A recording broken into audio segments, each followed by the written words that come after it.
Le bulletin de salaire est bien souvent difficile à décrypter. Quelques astuces et secrets peuvent néanmoins permettre d'y arriver. Sachez qu'il y a deux mentions obligatoires qui sont très importantes, donc la mention du coefficient et du niveau de qualification et la mention de la convention collective.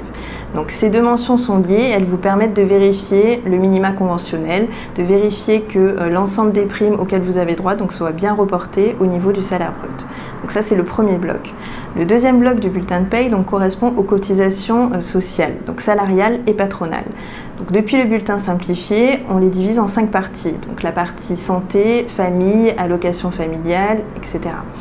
Pour arriver au net à payer, il suffit de prendre le salaire brut et de soustraire l'ensemble des cotisations salariales.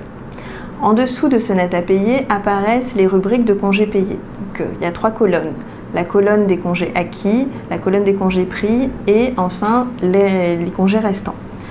Donc sachez qu'il y a 2 manières de décompter les congés payés et que ceci n'est pas neutre. Donc soit on les décompte en jours ouvrables, donc du lundi au samedi, soit en jours ouvrés du lundi au vendredi. Donc lorsque vous posez une semaine et que vous êtes en jour ouvré, vous aurez donc 5 jours de décompté contre 6 lorsque vous êtes en jour ouvrable.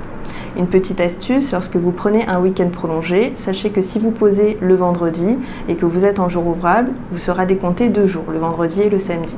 Alors il serait plus judicieux de poser un lundi, car dans tous les cas, il ne vous sera décompté qu'un seul jour.